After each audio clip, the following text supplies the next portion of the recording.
രേവതിയുടെ സച്ചിയുടെയും നാളത്തെ നല്ലൊരു കഥ കേട്ടാലോ? എല്ലാ ദിവസവും ഉച്ചയ്ക്ക് രേവതിയുടെ സച്ചിയുടെ പിറ്റേ ദിവസത്തെ വിശേഷങ്ങൾ ചാനലിനകത്ത് അപ്ലോഡ് ചെയ്യുന്നുണ്ട് കേട്ടോ. അതോടൊപ്പം തന്നെ ഡെയിലി സ്റ്റോറി എന്ന ചാനലിനകത്ത് ഉച്ചയ്ക്ക് ഞാൻ നിധിയുടെ സുധീഷിന്റെ വിശേഷങ്ങൾ അപ്ലോഡ് ചെയ്യുന്നുണ്ട് കേട്ടോ. കാണാൻ താല്പര്യമുള്ളവർ വീഡിയോ കയറി കാണാൻ ശ്രമിക്കണേ. അതുപോലെ തന്നെ വീഡിയോ ഇഷ്ടപ്പെടുവാണെങ്കിൽ ഒന്ന് ഹൈപ്പ് ചെയ്യാനും മറക്കരുത് കേട്ടോ. അപ്പൊ നമുക്ക് നമ്മുടെ കഥയിലേക്ക് പോയാലോ? അങ്ങനെ നാളത്തെ കഥയെ നമ്മൾ കാണുന്ന ഒടുവില് ചന്ദ്രമതി നാണം കെട്ട് വീട്ടിലേക്ക് തിരികെ വരുവാണ്. വരാതിരിക്കാൻ ചന്ദ്രമതിക്ക് പറ്റില്ല. ചന്ദ്രമതിക്ക് പേടിയായി. ഇനിയിപ്പൊ രവീന്ദ്രൻ തന്നെ ഡിവോഴ്സ് ചെയ്താലോ എന്നൊരു ചിന്ത. സച്ചി വന്ന് പറഞ്ഞിട്ട് പോയതേ ഉള്ളൂ. ഇനി ഈ വയസ്സാങ്കാലത്ത് അങ്ങനെ എന്തെങ്കിലും തോന്നിയ രവിയേട്ടനെ തനിക്ക് നഷ്ടപ്പെടും.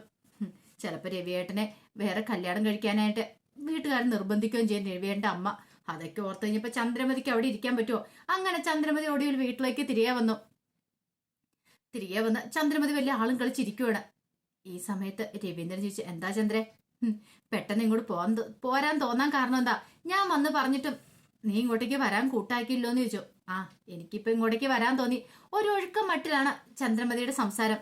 ആ സമയത്ത് ശ്രുതി ഇങ്ങനെ ഓർത്തു, താനും ശ്രുതിയും ചെന്ന് വിളിച്ചിട്ട് അമ്മ വന്നില്ല. പക്ഷെ ഇപ്പൊ അമ്മ തനിച്ചു വന്നിരിക്കുന്നു. അത് മാത്രമല്ല, കേസൊക്കെ പിൻവലിക്കുകയും ചെയ്തു. പരാതി പിൻവലിച്ചു. ഈ പരാതി എല്ലാം എഴുതി കൊടുത്തിട്ട് പോന്നിരിക്കുന്നു. അതിന്റെ പിന്നിലെ കാരണം എന്താന്ന് എത്ര ആലോചിച്ചിട്ട് ശ്രുതിക്ക് മനസ്സിലായില്ല. അപ്പോഴേക്കും ശ്രുതി പറഞ്ഞു, എന്റെ അമ്മ ഇവിടെ ഇല്ലാത്തതുകൊണ്ട് എനിക്ക് ആകെപ്പാട് ടെൻഷനായിരുന്നു. നേരെ ചൊവ്വേ ആഹാരം പോലും കഴിക്കുന്നുണ്ടായിരുന്നില്ല. അമ്മ വന്നല്ലോ, സമാധാനമായി എന്നൊക്കെ പറഞ്ഞു. രവീന്ദ്രൻ പറഞ്ഞു, വെറുതെ അങ്ങോട്ട് തള്ളി മറിക്കല്ലടാ. ആഹാരം കഴിക്കുന്നില്ലായിരുന്നു പോലും.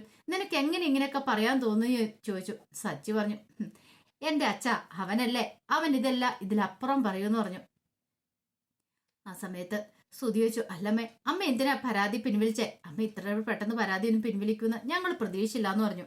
സച്ചി പറഞ്ഞു, എന്താടാ അമ്മ പരാതി പിൻവലിച്ച് നിനക്ക് ഇഷ്ടപ്പെട്ടില്ലേന്ന് ചോദിച്ചു. ആ സമയം ചന്ദ്രമതി പറഞ്ഞു, പരാതിയൊക്കെ ഞാൻ പിൻവലിച്ചു. പക്ഷെ വേറൊരു കാര്യമുണ്ട്. ഇനി മേലാല് ഇവളുടെ വീട്ടിൽ നിന്ന് ആരും ഇങ്ങോട്ടേക്ക് വരാൻ പാടില്ല എന്ന് പറഞ്ഞു. അത് കേട്ടപ്പോ രേവതി ചോദിച്ചു, അതെന്താ അമ്മ അങ്ങനെ പറഞ്ഞേ? എന്നെ കാണണമെന്ന് തോന്നുമ്പോ എന്റെ വീട്ടുകാർ വരില്ലേ? അവർക്ക് എന്നെ കാണണ്ടെന്ന് ചോദിച്ചു. നിന്നെ ഇതിന് മാത്രം എന്താ കാണാനിരിക്കുന്നേ? അവരിവിടേക്ക് വരുന്ന എനിക്ക് ഇഷ്ടമില്ല എന്ന് പറഞ്ഞു. സച്ചി പറഞ്ഞു, അതൊന്നും ശരിയാവുന്ന കാര്യമല്ലമ്മേന്ന് പറഞ്ഞു. പക്ഷെ ചന്ദ്രമതി സമ്മതിച്ചില്ല. നിങ്ങളുടെയൊക്കെ മാനം രക്ഷിച്ച ഞാൻ ആ പരാതി പിൻവലിച്ചില്ല, കാണായിരുന്നു എന്നൊക്കെ പറഞ്ഞ് കുറ്റപ്പെടുത്തുക. അപ്പോഴേക്കും രവീന്ദ്രൻ പറഞ്ഞു, ചന്ദ്രൻ, നീ ഇങ്ങനെ കടുത്ത തീരുമാനങ്ങളൊന്നും എടുക്കരുത്. നീ ഒന്ന് ആലോചിച്ച് നോക്കേ. ഇന്നല്ലെങ്കിൽ നാളെ നമുക്ക് എന്തെങ്കിലും സംഭവിച്ചിട്ടുണ്ടെങ്കിൽ ബന്ധുക്കാരെന്ന് പറഞ്ഞാൽ കയറി വരാനായിട്ട് അവരൊക്കെയല്ലേ ഉള്ളൂ. അവര് കയറി വരണ്ടെന്ന് ചോദിച്ചു. അത് കേട്ടപ്പോ ചന്ദ്രമതിയുടെ ഭാവമൊക്കെ അങ്ങോട്ട് മാറി. ഓഹോ, അപ്പൊ ഇന്നല്ലെങ്കിൽ നാളെ നമുക്ക് പെട്ടെന്ന് എന്തെങ്കിലും സംഭവിക്കും എന്നാണ് രവിയേട്ടൻ പറയണേ. അങ്ങനെ സംഭവിച്ചാൽ അവളുടെ വീട്ടുകാരൊന്നും വരണ്ടെന്ന് പറഞ്ഞു. അത് കേട്ടപ്പോ സച്ചി പറഞ്ഞു, അല്ല അമ്മയ്ക്ക് എന്തെങ്കിലും സംഭവിച്ചാൽ അമ്മ അറിയുന്നുണ്ടോ ആരൊക്കെ വരുന്നുണ്ടെന്ന്? ചന്ദ്രമതി ഒന്നും മിണ്ടിയില്ല. രവീന്ദ്രൻ പറഞ്ഞു, അതെ, നീ ഇങ്ങനത്തെ തീരുമാനങ്ങളൊന്നും എടുക്കണ്ടേ ചന്ദ്രേന്ന് പറഞ്ഞു. ഒടുവിൽ ചന്ദ്രമതി പറഞ്ഞു, എന്തേലും ആട്ടെ എന്നൊക്കെ ചന്ദ്രമതി ഒരു ഒഴുക്കം മട്ടി പറയാണ്. ആ സമയം രേവതി ചോദിച്ചു, അമ്മയ്ക്ക് ഞാൻ ചായ എടുത്തോണ്ട് വട്ടെ? എത്ര സമയമായിട്ട് ഞാൻ ഇങ്ങോട്ടേക്ക് വന്നിട്ട്, ഇപ്പോഴാണ് അന്നേരം നിനക്ക് ചായ എടുക്കാൻ തോന്നിയത് എന്നൊക്കെ പറഞ്ഞ് കുറ്റപ്പെടുത്തുവാണ്. രവീന്ദ്രൻ പറഞ്ഞു, അതിന് നീ ഇങ്ങോട്ടേക്ക് വന്നല്ലേ ഉള്ളൂ ചന്ദ്രേ, ചായയുടെ കാര്യം നീ പറഞ്ഞില്ലല്ലോ, പിന്നെ അവളിങ്ങനെ ഗണിച്ചറിയോന്ന് ചോദിച്ചു. രേവതി ചായ എടുക്കേണ്ട അടുക്കളയിലേക്ക് അങ്ങോട്ട് കയറിപ്പോയി. ആ സമയം ശ്രുതിയും കൂടെ മുറിയിലേക്ക് വരുവാണ്. പിന്നീട് ശ്രുതി ഇങ്ങനെ ആലോചിക്കുക, എന്നാലും അമ്മ എങ്ങനെയായിരിക്കും വന്നേ? അല്ല, അമ്മ വന്ന ഇതിലൂടെ നിനക്കറിയാവുന്നല്ലേ, പിന്നെ എന്തിനാ നീ അങ്ങനെ ചോദിക്കണമെന്ന് ചോദിച്ചു. അതല്ല, നമ്മളെല്ലാരും പോയി അമ്മയുടെ കയ്യെ കാലിൽ പിടിച്ചിട്ട് അമ്മ വരാൻ കൂട്ടാക്കില്ല. പെട്ടെന്ന് അമ്മ ഇങ്ങോട്ടേക്ക് വരുന്നു, പരാതി പിൻവലിക്കുന്നു. ശ്രുതി പറഞ്ഞു, എന്തെയല്ലോ ആയിക്കോട്ടെ, അമ്മ വന്നല്ലോ, അതെനിക്ക് തന്നെ നല്ല സമാധാനമായിട്ടാ തോന്നേ. അമ്മ ഇല്ലാത്തതുകൊണ്ട് ഒരു സുഖമില്ലായിരുന്നു പറഞ്ഞു. പക്ഷെങ്കിൽ ശ്രുതിയുടെ മനസ്സിൽ 100 ടെൻഷനാ. അമ്മ വരാൻ കാരണം എന്താ, അതെന്താന്ന് കണ്ടുപിടിക്കണം. ഒരു പക്ഷെ ഭാമാന്റിയോട് ചോദിക്കുവാണെങ്കിൽ കൃത്യമായിട്ടുള്ള വിവരം കിട്ടും അമ്മ വന്ന് എന്തുകൊണ്ടാണ്. അങ്ങനെയാണ് അത് അറിഞ്ഞിട്ട് തന്നെ കാര്യം. നാളെ നേരം വെളുക്കുമ്പം പോയി അന്വേഷിക്കണം എന്നൊരു ചിന്തയോട് കൂടിയിട്ടാണ് ശ്രുതി കിടക്കുന്നത്. അങ്ങനെ രാത്രിയായി കഴിഞ്ഞപ്പോൾ സച്ചിൻ രേവതിയും കൂടെ ടെറസിലേക്ക് കിടക്കാൻ പോയി. അന്ന് അവർ ടെറസിലാണ് കിടക്കണേ. അങ്ങനെ കിടക്കുന്ന സമയത്ത് സച്ചി പറഞ്ഞു, എന്തൊരു ഭംഗിയല്ലേ ആകാശം കാണാനായിട്ട്, ആകാശവും നക്ഷത്രങ്ങളൊക്കെ. ആ സമയത്ത് രേവതി പറഞ്ഞു, അത് ശരിയാ, എനിക്ക് ഈ ആകാശം കണ്ടു കഴിയുമ്പോഴത്തേനും ഭയങ്കര സന്തോഷം തോന്നുന്നു. അതുപോലെ തന്നെ ഈ നക്ഷത്രങ്ങൾ കാണുമ്പോൾ ഒരു പാട്ട് വരുന്നു പറഞ്ഞു. ഏത് പാട്ട്? ആ ടിങ്കിൾ ടിങ്കിൾ ലിറ്റിൽ സ്റ്റാർ എന്നുള്ള. പിന്നെ ബാക്കി സച്ചിക്ക് കിട്ടിയില്ല. അപ്പോഴേക്കും രേവതി പറഞ്ഞു, അറിയാവുന്ന പാട്ട് പാടിയാ പോരെ? അതെ, എനിക്ക് അറിയാവുന്ന പാട്ട് ആരുടെയാണെന്നറിയാലോ, ഗിരീഷ് പുത്തഞ്ചേരി സാറിന്റെയാന്ന് പറഞ്ഞു. എങ്കിൽ പിന്നെ ആ പാട്ട് അങ്ങോട്ട് പാടിയാൽ മതി എന്ന് പറഞ്ഞു. സച്ചി ഒരു പാട്ടൊക്കെ പാടുകയാണ്. പിന്നീട് രേവതിയോട് ചോദിച്ചു, അല്ല നിനക്ക് ഈ നക്ഷത്രങ്ങൾ കാണുമ്പോൾ എന്താ തോന്നുന്നേ? ഒന്നും തോന്നില്ലെന്ന് ചോദിച്ചു.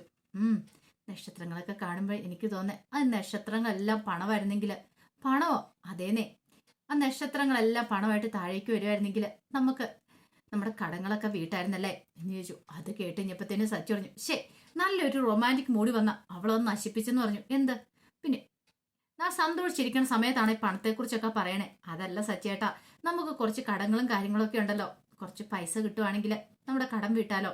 ഇപ്പൊ തന്നെ വീണ്ടും നമ്മൾ ആ വണ്ടിയുടെ ബുക്കും പേപ്പറും വെച്ച് CC എടുത്തല്ലോ, അപ്പൊ അതൊക്കെ നമ്മൾ കടച്ചു തീർക്കണ്ടേ, പിന്നെ നമുക്ക് റൂം പണിയണ്ടെന്നൊക്കെ ചോദിച്ചു. സച്ചി പറഞ്ഞു, അത് ശരിയാ, അതിനിപ്പോ എന്ത് ചെയ്യണമെന്ന് അറിയത്തില്ല. രേവതി പറഞ്ഞു, അതിന് എന്റെ മനസ്സിലൊരു ഐഡിയ തെളിഞ്ഞിട്ടുണ്ടെന്ന് പറഞ്ഞു. ഐഡിയ? എന്ത് ഐഡിയ? അല്ല, നമ്മൾ ഈ മണ്ഡപത്തിലെ പൂവൊക്കെ വെച്ച് ഡെക്കറേറ്റ് ചെയ്യൂലേ, ഡെക്കറേറ്റ് ചെയ്യും. അങ്ങനെയാണെങ്കിൽ ആ പരിപാടിയും കൂടെ ഏറ്റെടുത്താലോ എന്ന് ചോദിച്ചു.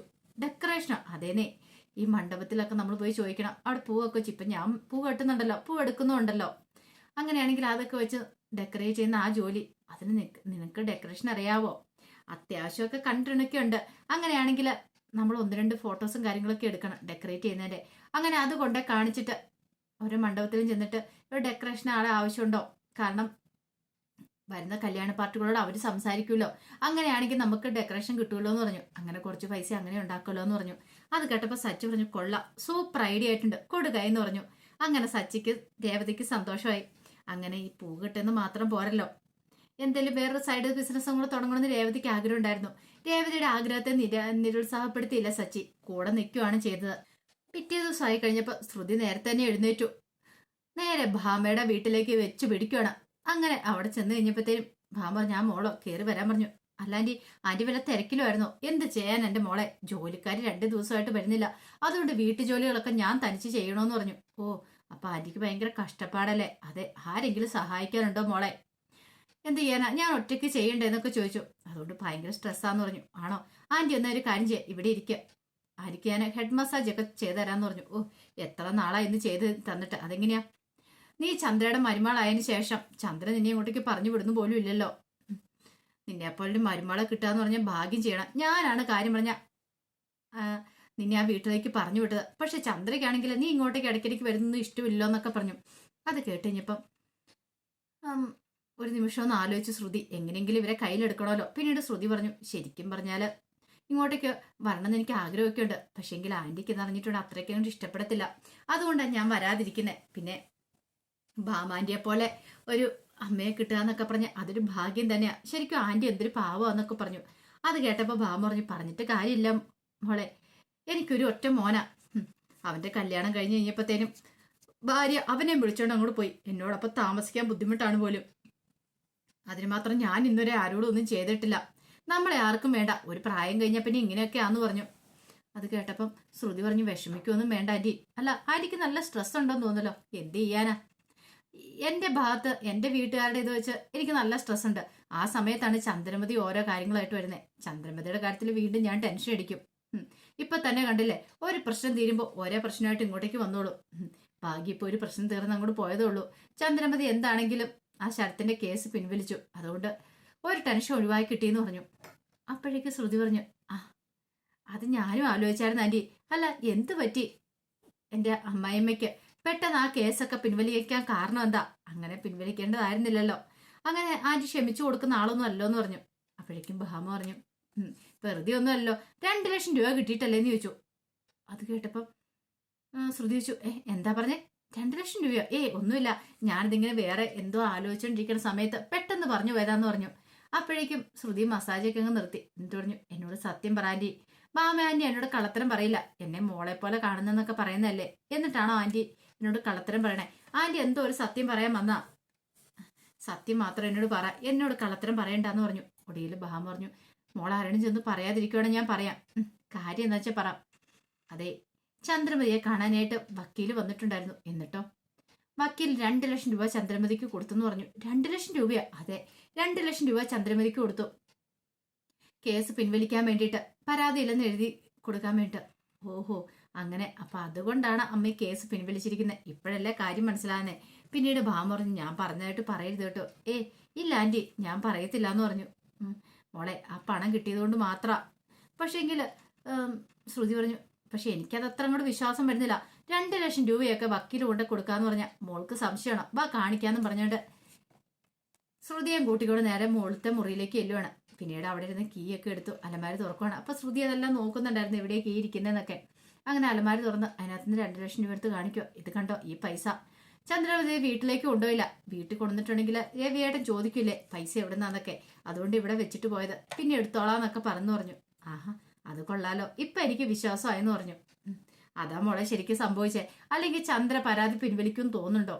ഓഹോ, അങ്ങനെയാണെങ്കിൽ കൊള്ളാലോ ആന്റി, പൈസ ഉണ്ടാക്കാനായിട്ട് ആളും മിടിക്കാണല്ലോ എന്നൊക്കെ ഒരു ചിന്ത ശ്രുതിയുടെ മനസ്സിലുണ്ടാവുന്നുണ്ട്. ഇതേ സമയത്ത് രേവതി ഭയങ്കര സന്തോഷത്തിലാണ്. രേവതി മുറിയിലേക്ക് എന്നിട്ട് സച്ചിയുടെ കണ്ണൊക്കെ പൊത്തി ഇങ്ങനെ ഹാളിലേക്ക് കൊണ്ടുവരുവാണ്. ആ സമയം സച്ചി എന്താ രേവതി, അതൊക്കെ ഉണ്ടെന്ന് പറഞ്ഞു, ഒരു സർപ്രൈസ് ഉണ്ടെന്ന് പറഞ്ഞു. പിന്നീട് അവളെ കൊണ്ടുവന്ന് നിർത്തിയിട്ട് കണ്ണേന്ന് കൈ അങ്ങോട്ട് മാറ്റുവാണ്. അപ്പോഴേക്കും സച്ചി നോക്കി, ഇത് കൊള്ളാലോ എന്ന് പറഞ്ഞു. കാരണം അവിടെയുള്ള സെറ്റിയിൽ ഒരു സ്റ്റേജ് ഡെക്കറേഷൻ തന്നെ ഉണ്ടാക്കി വെച്ചിട്ടുണ്ടായിരുന്നു, പൂവൊക്കെ വെച്ച് രേവതി നല്ല ഭംഗിക്ക് തന്നെ ഡെക്കറേറ്റ് ചെയ്ത് വെച്ചിട്ടുണ്ടായിരുന്നു. എങ്ങനെയുണ്ട് സച്ചിയാണ്, ഇഷ്ടപ്പെട്ടോ എന്ന് ചോദിച്ചു. ഇഷ്ടപ്പെട്ടു, ഞാൻ വെറൈറ്റി ആയിട്ട് ഉണ്ടാക്കിയിരിക്കുന്നത്. സാധാരണ എല്ലാത്തരത്തും ഏകദേശം ഒരേ മോഡലൊക്കെ ആയിരിക്കുമല്ലോ, പക്ഷെ നമ്മൾ നമ്മുടേതായ രീതിയിൽ ഉണ്ടാക്കണം. അങ്ങനെയാണെങ്കിലേ സച്ചിയാണ് ഒരു കാര്യം ചെയ്യും, 1-2 ഫോട്ടോസൊക്കെ എടുക്കാൻ പറഞ്ഞു. അത് കേട്ടപ്പോൾ സച്ചിക്ക് സന്തോഷമായി. സച്ചി 2-3 ഫോട്ടോസ് എടുക്കുകയാണ്. അപ്പോഴേക്കാണ് വർഷ വരുന്നത്. വർഷം വന്നിട്ട് പറഞ്ഞു, ആഹാ ഇതെന്താ വലിയ സ്റ്റേജ് ഡെക്കറേഷനൊക്കെ ആണെന്ന് തോന്നുന്നല്ലോ. അതെ വർഷേ, ഇഷ്ടപ്പെട്ടോ എന്ന് ചോദിച്ചു. പിന്നല്ലാതെ നല്ല കലാബോധമുള്ള കൂട്ടത്തിലാ രേവതി ചേച്ചിന്ന് മനസ്സിലായെന്ന് പറഞ്ഞു. അപ്പോഴേക്കും രേവതി പറഞ്ഞു, അതെ ഇനിയിപ്പം ഞാൻ അടുത്തായിട്ട് സ്റ്റേജ് ഡെക്കറേഷൻ തുടങ്ങിയാലോ എന്ന് ആലോചിക്കുവാന്ന് പറഞ്ഞു. അത് കേട്ടപ്പോൾ വർഷ പറഞ്ഞു, സൂപ്പർ, നല്ല ഐഡിയ, രേവതി ചേച്ചിക്ക് നല്ല കഴിവുണ്ട്, ഇതിനകത്ത് ശോഭിക്കാൻ രേവതി ചേച്ചി കഴിയുമെന്നൊക്കെ പറഞ്ഞ് രേവതിയെ പ്രശംസിക്കുകയാണ്. അപ്പൊ അതിന്റെ വിശേഷങ്ങളൊക്കെ നാളെ നമ്മൾ കാണാൻ പോകുന്നത്. ആ വിശേഷങ്ങൾക്കായി നമുക്ക് എല്ലാവർക്കും കാത്തിരിക്കാട്ടോ. ഒരിക്കൽ കൂടി എല്ലാവർക്കും ശുഭദിനം നേർന്നുകൊണ്ട് നിർത്തുന്നു.